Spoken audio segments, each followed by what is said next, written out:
Hello friends, welcome back to the our channel. Let's learn with SP Singh. हमने previous classes में most important questions देखे थे business studies के, लेकिन वो क्वेश्चन अति लघुत्रात्मक थे, सिंगल लाइनर, वन लाइनर, जो केवल एक एक नंबर में या एमसीक्यू टाइप में पूछे जा सकते थे। लेकिन अब हम लघुत्रात्मक टाइप के क्वेश्चन देखेंगे जो कि 4 नंबर में पूछे जाते हैं। इनों के आंसर्स बड़े होंगे, ये सिंगल शॉर्ट टाइप के नहीं है। तो आज की क्लास शुरू करते हैं, और जिन्होंने पहले वाली क्लासेस नहीं देखी वो जाके देखें। वो सिंगल लाइनर क्वेश्चंस ज़्यादा इम्पोर्टेंट हैं, क्योंकि आपकी बार जैसे ही आपको पता है बोर्ड का पैटर्न, इसमें ज़्यादातर एमसीक्यू टाइप क्वेश्चंस पूछे जाएंगे। शुरू के 10 क्वेश्चन एमसीक्यू टाइप होंगे और वापस से आगे के क्वेश्चन वन लाइनर होंगे। तो इसलिए पहले वाली क्लासेस देखें, तो उससे आपके शुरू के जो क्वेश्चन है 1 से 10 तक के, वो तो एकदम अच्छे हो जाएंगे, पक्के हो जाएंगे। अब हम आज की क्लास शुरू करते हैं। तो हमारा आज का पहला क्वेश्चन देखते हैं। पहले क्वेश्चन में पूछ रहा है, एक प्रबंधक के रूप में प्रबंध की सार्वभौमिकता के पक्ष में तर्क दीजिए। प्रबंधक के रूप में एक प्रबंध सार्वभौमिकता के पक्ष में तर्क देना है अपने को। और जैसे ही आप देख सकते हैं, ये प्रीवियस ईयर क्वेश्चन है, 2020 का पूछा जा चुका है ऑलरेडी माध्यमिक बोर्ड में, शिक्षा बोर्ड में। तो इसका आंसर देखते हैं। एक प्रबंधक को पेशेवर ज्ञान एवं तकनीकी के प्रति समर्पित होना चाहिए। उसे आधुनिक तकनीकी का प्रयोग करने में प्रवीण एवं सक्षम होना चाहिए। वह टीम भावना पर जोर देने वाला होना चाहिए। ओके, ये सार्वभौमिकता के पक्ष में तर्क हो जाएंगे इस तरह से। अब हम नेक्स्ट क्वेश्चन देखते हैं, क्वेश्चन नंबर 2।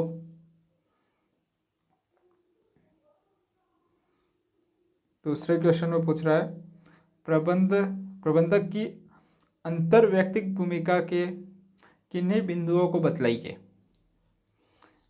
इसने बताया नहीं कितने बिंदु बतलाने हैं। तो इसमें एक आंसर में हम 2 बिंदु बतला रखे हैं। बाकी आपको अगर और याद हो तो आप और ज़्यादा बिंदु भी बतला सकते हैं। अगर ये क्वेश्चन 4 नंबर में पूछा जाता है तो 4 नंबर में पूछा जाता है तो कम से कम 5 बिंदु बतला दीजिएगा, सही रहेगा, पूरे मार्क्स मिल जाएंगे। अब इसके आंसर देखते हैं। पहला तो हो जाएगा संस्था अध्यक्ष की भूमिका, दूसरा हो जाएगा नेता की भूमिका। ओके, तो संस्था अध्यक्ष की भूमिका के रूप में देखते हैं। संस्था अध्यक्ष की भूमिका में प्रबंधक संस्था के वैधानिक प्रपत्रों पर हस्ताक्षर करते हैं, सामाजिक गतिविधियों में भाग लेते हैं तथा विभिन्न समारोह आदि की अध्यक्षता करते हैं। ओके, इस तरह से आंसर हो जाएगा। नेक्स्ट देखते हैं, नेता की भूमिका। नेता की भूमिका के रूप में आंसर देखते हैं, तो नेता की भूमिका में प्रबंधक अपने अधीनस्थों को संगठनात्मक लक्ष्यों की प्राप्ति के लिए उत्प्रेरित करते हैं। वे अपने सत्ता समन्वय तकनीकों तथा अभिप्रेरणा तकनीकों के द्वारा व्यक्तियों की आवश्यकताओं तथा संगठन के लक्ष्यों को एकीकृत करते हैं। ओके, इस तरह से नेता की भूमिका के रूप में भी आंसर हो जाएगा। अब हम नेक्स्ट क्वेश्चन देखते हैं, क्वेश्चन नंबर 3, जो कि सही से प्रिंट नहीं हुआ है। क्वेश्चन नंबर 3 कोई नहीं, अभी इसको स्किप कर देते हैं, नेक्स्ट क्लास में इसको कवर अप कर लेंगे अपन वापस से। मैं टेक्निकल टीम को बोलूँगा इसको वापस से प्रिंट करे, इसका जो भी सुधार कार्य है वो करे। हाँ, अपन चौथा क्वेश्चन देखते हैं। प्रबंध की सार्वभौमिकता को आप किस प्रकार स्पष्ट करेंगे। ये भी माध्यमिक शिक्षा बोर्ड 2019 में पूछा गया क्वेश्चन है, प्रीवियस ईयर क्वेश्चन। एक बार आप प्रीवियस ईयर क्वेश्चंस तो देख लीजिएगा, सारे पेपर्स को एक बार ज़रूर से सॉल्व कर लीजिएगा। पिछले 5 सालों के पेपर्स अगर आप एक बार सॉल्व कर लेते हैं और मॉडल पेपर का जो आया उसे आप सॉल्व कर लेते हैं, तो भी आपको कोई फेल नहीं कर सकता। केवल आपने इतना सा कर लिया है, और कुछ नहीं करो, बस केवल पिछले 5 सालों के क्वेश्चन पेपर्स और एक मॉडल पेपर अच्छे से पूरा याद करके चले जाइए। आप अगर कोई बच्चा फेल हो रहा है तो वो ये तकनीक लगा सकता है, लेकिन जिन्होंने टॉप करने की सोचा है, जिन्होंने अच्छे परसेंटेज बनाने की सोचा है, वो ये सारे क्वेश्चंस जो मैं करवा रहा हूँ ये याद कर लीजिएगा। आपके 85% से अबव फिक्स गारंटेड हो जाएंगे। ओके, तो अब देखते हैं इसका आंसर। प्रबंध की सार्वभौमिकता, इसकी व्याख्या करते हैं। सार्वभौमिकता का तात्पर्य किसी ज्ञान का सर्वत्र एक समान रूप से लागू होना है। प्रबंध की सार्वभौमिकता का तात्पर्य यह है कि प्रबंध की क्रिया छोटे बड़े धार्मिक, राजनीतिक, सैनिक, सामाजिक, व्यावसायिक आदि सभी प्रकार के संगठनों में की जाती है। टेलर के अनुसार प्रबंध के कार्यों का प्रयोग हमारे परिवार, व्यापार, चर्च, विश्वविद्यालय, स्कूल, छोटी दुकान या बड़े पैमाने की संस्थाओं एवं खेल के मैदानों का प्रबंध करने हेतु समान रूप से किया जा सकता है। वस्तुतः प्रबंध का प्रयोग सामान्य उद्देश्यों की प्राप्ति में सामूहिक प्रयासों के संदर्भ में सभी स्थानों पर परिस्थितियों के समान रूप से किया जा सकता है। ओके, यहाँ तक इस तरह से आंसर हो जाएगा। फिर और आगे देखते हैं। प्रबंध सार्वभौमिक है, थियो हेमन के अनुसार देखते हैं थियो हेमन ने इसके बारे में क्या कहा है, तो इसको समझते हैं। चलो, थियो हेमन के अनुसार, थियो हेमन ने इस संबंध में कहा है कि प्रबंध के सिद्धांत सभी स्थानों पर लागू किए जा सकते हैं। कई प्रबंध विचारक प्रबंध को सार्वभौमिक मानते हैं और इसके पक्ष में निम्नलिखित तर्क देते हैं। तो तर्क देखते हैं अपन। प्रबंध की प्रक्रिया नियोजन, संगठन, सेवी वर्गीय क्रियाएं, निर्देशन एवं नियंत्रण सभी तरह के संगठनों में एवं सभी देशों में समान रूप से पाई जाती है। प्रबंध के सिद्धांत सार्वभौमिक है, इसका प्रयोग सभी संगठनों एवं देशों में किया जाता है, किंतु उन सिद्धांतों का प्रयोग करते समय देश या संगठन विशेष की परिस्थिति को ध्यान में रखना आवश्यक होता है। ओके, इस तरह से आंसर हो जाएगा। अब हम नेक्स्ट क्वेश्चन देखते हैं, क्वेश्चन नंबर 5, जिसमें पूछ रहा है प्रबंध की सूचनात्मक भूमिका के कोई 2 बिंदुओं को समझाइए। तो पहला हो जाएगा प्रबोधक, इसको समझते हैं। प्रबंधक को नियोजन, निर्णयन व अन्य प्रबंध के कार्यों के लिए विभिन्न सूचनाओं की आवश्यकता होती है, अतः वह अपने संगठन तथा इसके वातावरण के बारे में विभिन्न ज्ञात स्रोतों से सूचना सामग्री एकत्रित करता है। वह अपने अधिकारियों, अधीनस्थों, सह प्रबंधकों तथा अन्य संपर्क सूत्रों के माध्यम से जानकारी प्राप्त करता है। ओके, इस तरह से हमारा आंसर हो जाएगा। अब हम आगे देखते हैं।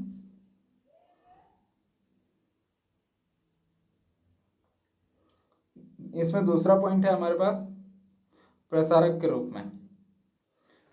प्रसारक के रूप में देखते हैं, प्रबंधक इस भूमिका में एकत्रित सूचनाओं की उपयोगिता एवं आवश्यकता अनुसार अपने अधीनस्थों व संबंधित इकाइयों को वितरित एवं प्रसारित करता है। इसमें तथ्यात्मक सूचनाएं तथा मूल्य सूचनाएं दोनों प्रसारित की जाती है।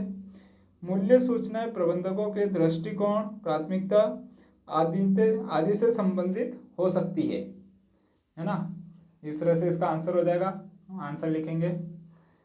और इन्हों के आंसर्स इसमें थोड़े छोटे दे रखे हैं इस बुक में, लेकिन अगर हो सके तो अच्छे से आंसर को और बड़ा चढ़ा के लिखना, बड़ा लिखना, ज़्यादा बड़ा भी नहीं। 4 नंबर का ही क्वेश्चन है, आप ऐसा नहीं कि पूरा पेज भर दें एक आंसर लिखने में। अब हम आगे बढ़ते हैं क्वेश्चन नंबर 6 की तरफ।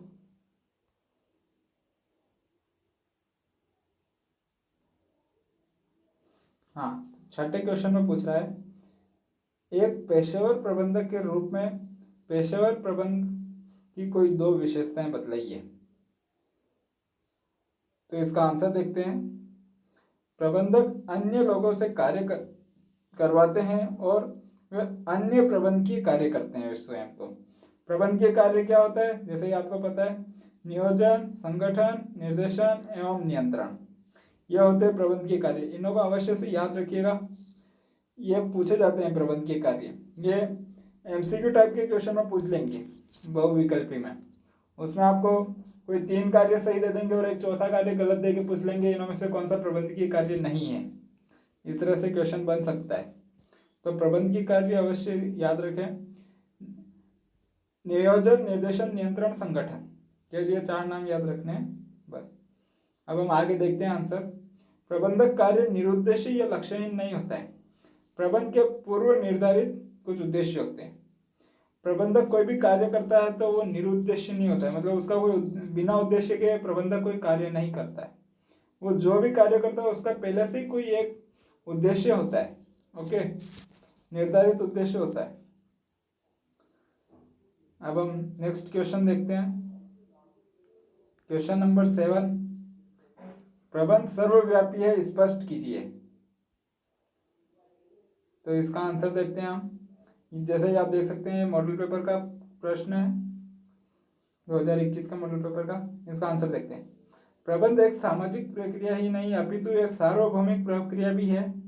प्रबंध के सिद्धांतों को न केवल व्यावसायिक प्रतिष्ठानों में अपितु आर्थिक, सामाजिक, धार्मिक, राजनीतिक सभी संस्थाओं में समान रूप से लागू किया जा सकता है। टेलर के अनुसार प्रबंध के सिद्धांतों को हमारे घरों का प्रबंध करने, हमारे व्यापारियों को व्यापार का प्रबंध करने, हमारे गिरजाघरों, हमारे लोक हितैषी संस्थाओं, हमारे विश्वविद्यालयों और हमारे सरकारी विभागों में लाभपूर्वक लागू किया जा सकता है। ओके, यह प्रबंध सर्वव्यापी है का मतलब उसका अर्थ हो जाएगा मतलब। तब हम आगे देखते हैं नेक्स्ट क्वेश्चन, क्वेश्चन नंबर 8। जैसे ही आप देख सकते हैं यह भी नमूना प्रश्न पत्र का प्रश्न है मॉडल पेपर का 2021 के। तो क्वेश्चन देखते हैं, क्वेश्चन क्या है। एक पेशेवर प्रबंधक की कोई 2 विशेषताएं लिखिए। पेशेवर प्रबंधक की 2 विशेषताएं बतानी है अपने को। तो पहली विशेषता क्या हो जाएगी, पेशेवर ज्ञान एवं तकनीक के प्रति समर्पित होता है। दूसरा हो जाएगा आधुनिक प्रबंध के तकनीकों का प्रयोग करता है। ओके, अब हम आगे बढ़ते हैं नेक्स्ट क्वेश्चन की तरफ। क्वेश्चन नंबर 9, प्रबंध के किन्हीं 4 सहायक कार्यों को स्पष्ट कीजिए। तो इसका आंसर देखते हैं। किन्हीं 4 सहायक कार्यों को स्पष्ट करना है प्रबंध के। तो पहला सहायक कार्य क्या हो जाएगा, निर्णय। तो इस निर्णय को देखते हैं। यह किसी कार्य को करने नहीं करने के संबंध में उपलब्ध विभिन्न विकल्पों में से किसी एक श्रेष्ठ विकल्प के चयन की प्रक्रिया है। यह एक बौद्धिक प्रक्रिया है जिसके द्वारा किसी समस्या के समाधान का उद्देश्य की प्राप्ति के लिए कुछ संभावित विकल्पों में से एक उपयुक्त विकल्प का चयन किया जाता है। ओके, इस तरह से आंसर हो जाएगा निर्णय का। फिर आगे समझते हैं प्रवर्तन या नवाचार क्या है। जैसे आप जानते हैं प्रवर्तन सूचना प्रौद्योगिकी के क्रांतिकारी युग में हर पल बदलाव आ रहा है। हम सभी मोबाइल का प्रयोग करते हैं। आप देखते होंगे कि हर रोज नए विशिष्टीय के साथ विशिष्टीय मतलब नए फीचर्स के साथ नए तरीके का मोबाइल बाजार में आ रहा है।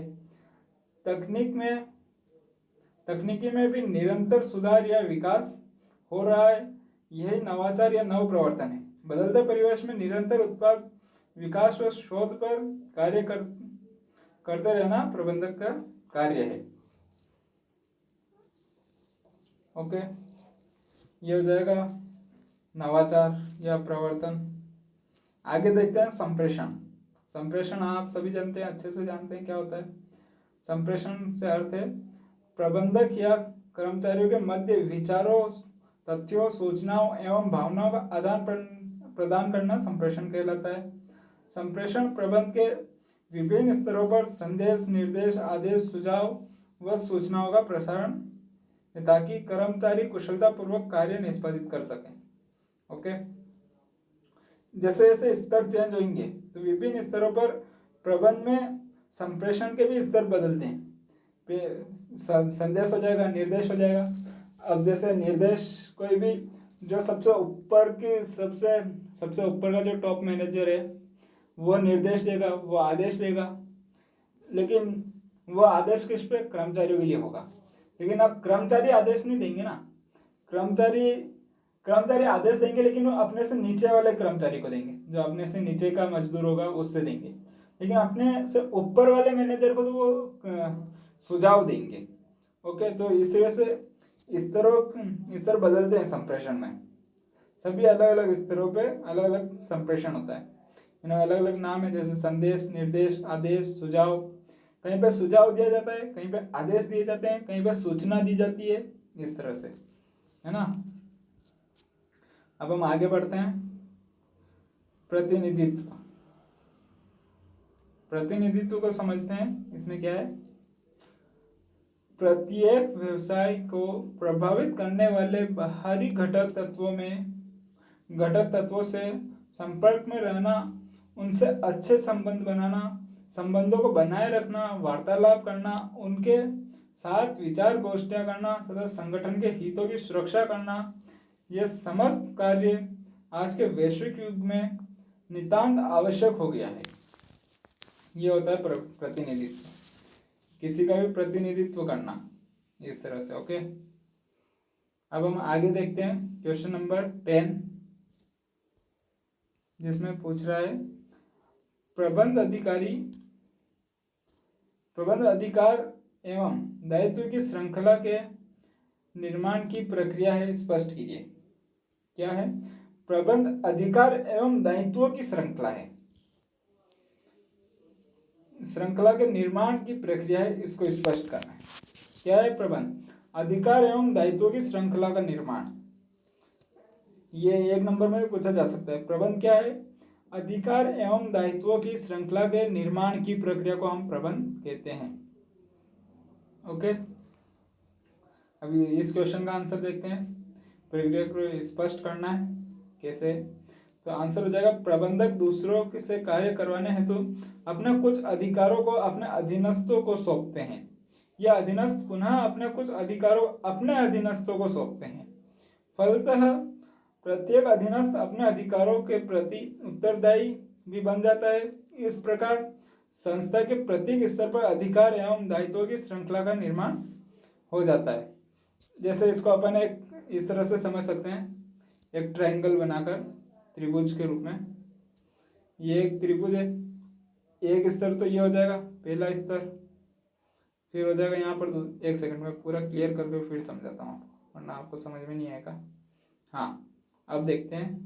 जैसे ये एक त्रिभुज बनाता हूँ मैं, ये त्रिभुज हो गया, इसमें हो गया ये पहला स्तर, ये दूसरा स्तर, ये तीसरा स्तर, ये हो गया चौथा है 5वां स्तर।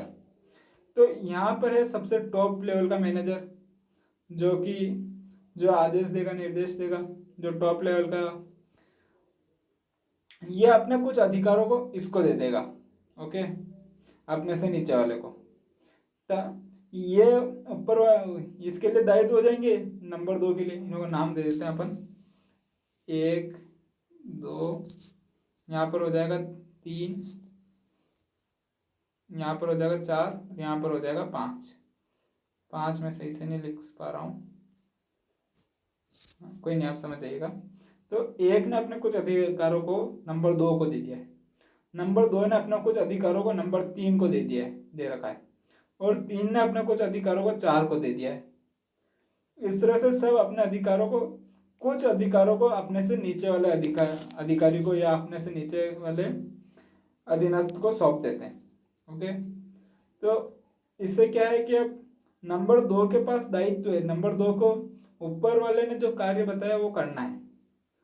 ओके, ऐसे जैसे नंबर 3 नंबर 2 का अधीनस्थ है, नंबर 4 नंबर 3 का अधीनस्थ है, इन्हों को अपने अपने दायित्वों को पूरा करना है।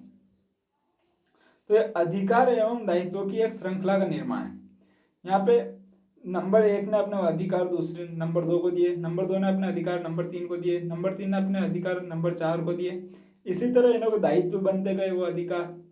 नंबर 1 ने नंबर 2 को जो अधिकार दिए वो अधिकार नंबर 2 के लिए दायित्व है, और जो अधिकार नंबर 2 ने नंबर 3 को दिए वह अधिकार नंबर 3 के लिए तो दायित्व है, नंबर 3 को उन लोगों को कैसे भी करके पूरा करना है। ओके, तो इस तरह से ये अधिकार एवं दायित्वों की एक श्रृंखला बन गई है, ऊपर से नीचे की तरफ चलती हुई। अधिकार ऊपर से नीचे की तरफ आ रहे हैं, लेकिन दायित्व नीचे से ऊपर की तरफ जा रहे हैं। ओके, तो ये श्रृंखला का निर्माण है, समझ गए होंगे आप, आई होप। अब हम आगे बढ़ते हैं क्वेश्चन नंबर 11 की तरफ। इसमें पूछ रहा है देश के आर्थिक विकास में प्रबंध की भूमिका को समझाइए। देश के आर्थिक विकास में प्रबंध की क्या भूमिका है, इसका आंसर देखते हैं। किसी भी देश के आर्थिक विकास में प्रबंध का प्रमुख योगदान होता है। जब प्रबंधक न्यूनतम लागत पर अधिकतम उत्पादन संभव बनाते हैं, उपलब्ध साधनों का अधिकतम उपयोग करते हैं, श्रमिकों की समस्याओं का समाधान करते हैं, अधीनस्थों तथा कर्मचारियों के साथ मानवीय व्यवहार करते हैं एवं समाज के सभी वर्गों के प्रति अपने उत्तरदायित्वों को ठीक प्रकार से निभाते हैं, तो किसी देश का आर्थिक विकास निश्चित हो जाता है। देखिए, इसको समझते हैं अपन, प्रबंध का देश के आर्थिक विकास में क्या योगदान है, क्या भूमिका है। तो इसको इस तरह से समझ सकते हैं अपन कि कोई भी प्रबंधक आर्थिक विकास में इस तरह से योगदान देता है जब न्यूनतम लागत पर अधिकतम उत्पादन कर रहा है। जैसे कि एग्जांपल ले सकते हैं अपन, अभी कोवैक्सीन बन रही है, कोविड की वैक्सीन, जो कि आधार पूनावाला की कंपनी से बनाई जा रही है। तो वो कम लागत में ज़्यादा से ज़्यादा वैक्सीन बना रहे हैं।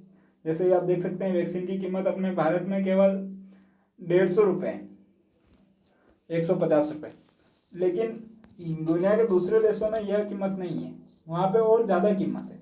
तो इस तरह से हम समझ सकते हैं न्यूनतम लागत में अधिकतम उत्पादन करना, कीमत कम है और उत्पादन ज़्यादा हो रहा है। हम कम पैसों में मंगल पर, चांद पर चले जाते हैं, लेकिन जबकि जितने पैसों में हम मंगल पर चले जाते हैं उतने पैसों में तो एक हॉलीवुड की मूवी भी नहीं बनती।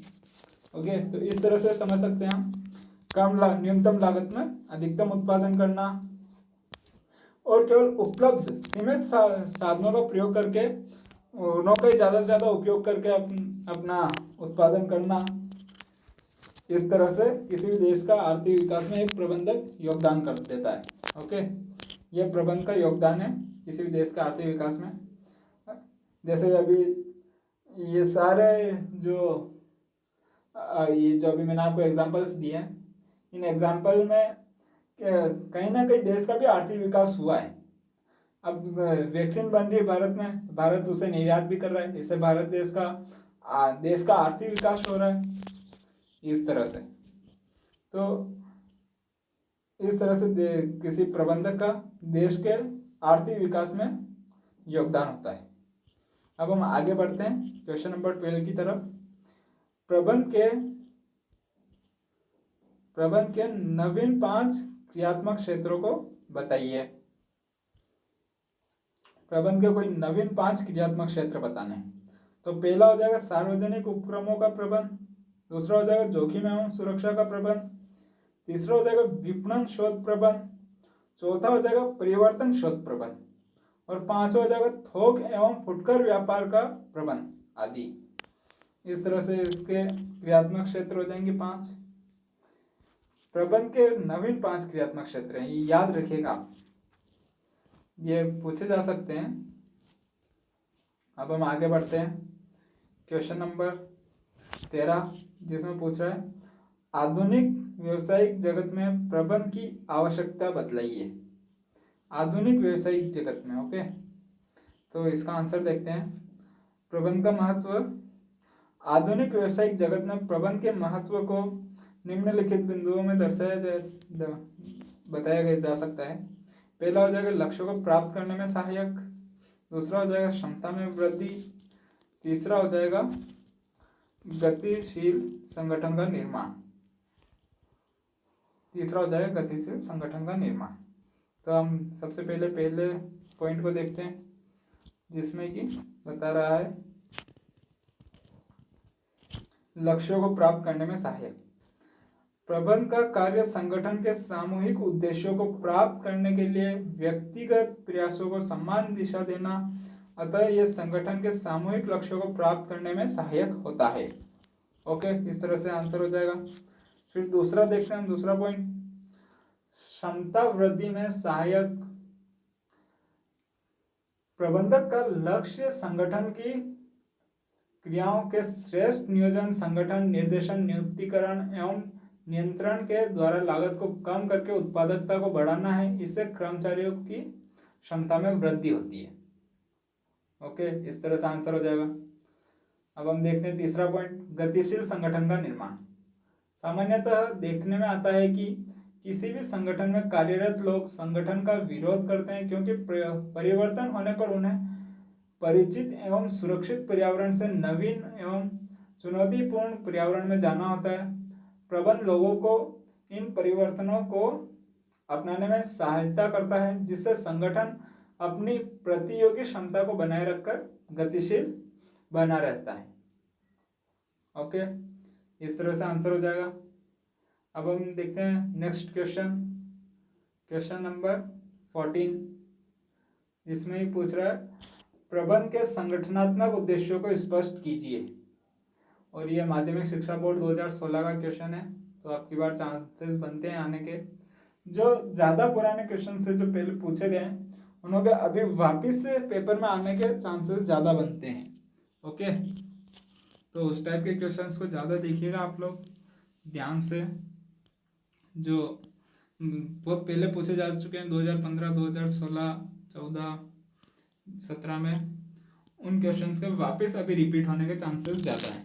ओके, तो अब हम इस क्वेश्चन का आंसर देखते हैं। प्रबंध का संगठनात्मक उद्देश्य। प्रबंध संगठन के लिए उद्देश्यों के निर्धारण एवं उनको पूरा करने के लिए उत्तरदायी होता है। इससे सभी क्षेत्रों के अनेक प्रकार के उद्देश्यों को प्राप्त करना होता है तथा सभी हितार्थियों जैसे अंशधारी, कर्मचारी, ग्राहक, सरकार आदि के हितों को ध्यान में रखना होता है।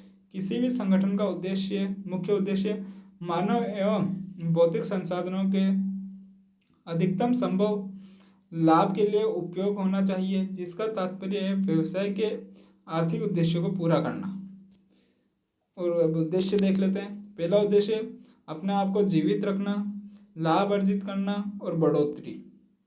तो अब इसमें हम पहले उद्देश्य को समझते हैं। पहला उद्देश्य क्या है? अपने आप को जीवित रखना। इसको समझते हैं। किसी भी व्यवसाय का आधारभूत उद्देश्य अपने अस्तित्व को बनाए रखना होता है। प्रबंध को संगठन के बने रहने की दिशा में प्रयत्न करना चाहिए।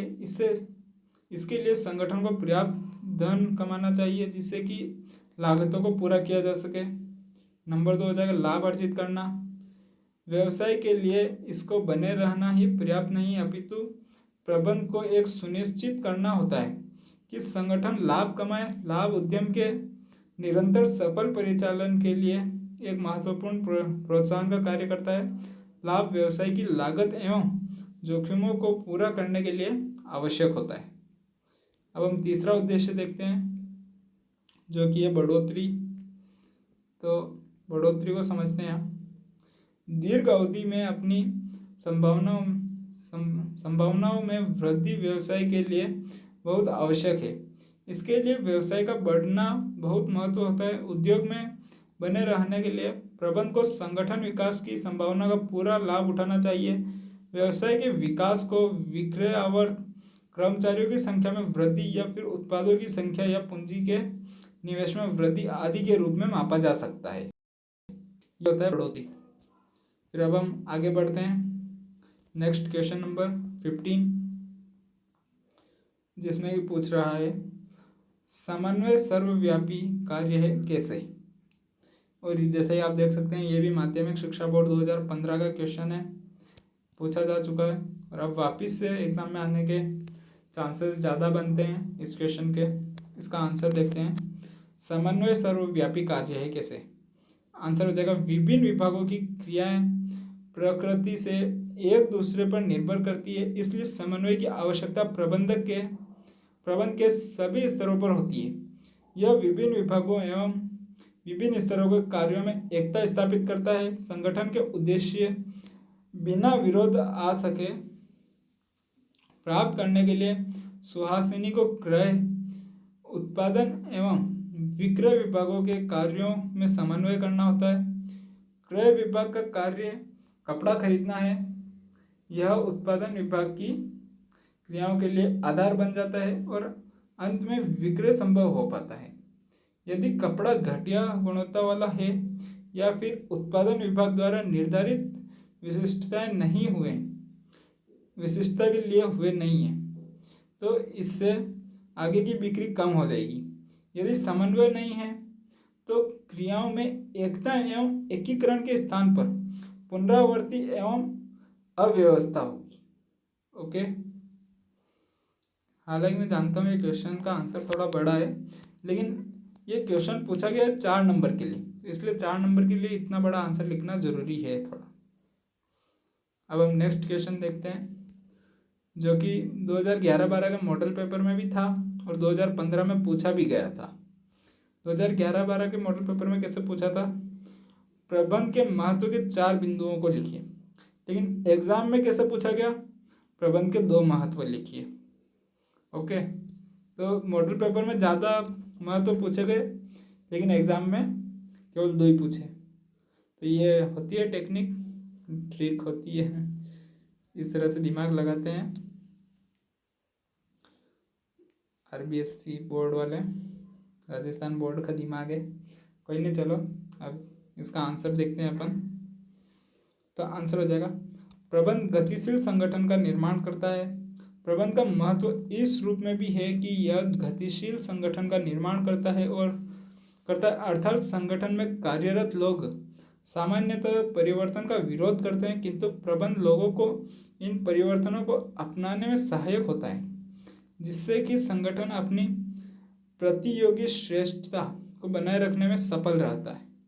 दूसरा देखते हैं, प्रबंध व्यक्तिगत उद्देश्यों की प्राप्ति में सहायक होता है। तो प्रबंधक अपनी टीम को इस प्रकार से प्रोत्साहित करता है एवं उसका नेतृत्व करता है कि प्रत्येक सदस्य संगठन के कुल उद्देश्यों में योगदान देते हुए व्यक्तिगत उद्देश्यों को प्राप्त करता है। अब हम आगे देखते हैं पॉइंट नंबर 3, जिसमें समझा रहे हैं, प्रबंध सामूहिक लक्ष्यों को प्राप्त करने में सहायक होता है। इसको समझते हैं कैसे सहायक होता है। प्रबंध का महत्व संगठन के उद्देश्यों की प्राप्ति के लिए होता है। प्रबंध का कार्य संगठन के सामान्य उद्देश्यों को प्राप्त करने के लिए व्यक्तिगत प्रयासों को सामान्य उद्देश्यों की प्राप्ति की ओर मोड़ना होता है। ओके, ये इसका आंसर हो जाएगा। नेक्स्ट पॉइंट को समझते हैं अपन, प्रबंध क्षमता में वृद्धि करना। तो इसको समझते हैं, प्रबंधक का एक मुख्य उद्देश्य संगठन की क्रियाओं के श्रेष्ठ नियोजन, संगठन नियुक्तिकरण, निर्देशन एवं नियंत्रण के माध्यम से लागत को कम से कम करना तथा उत्पादकता को बढ़ाना है। इस प्रकार यह संगठन की क्षमता में वृद्धि करता है। इस क्वेश्चन में प्रबंधक के कार्य भी आ चुके हैं, जैसे ही आप देख सकते हैं। प्रबंधक के कार्य क्या क्या है, नियोजन, नियुक्तिकरण, निर्देशन, नियंत्रण, संगठन।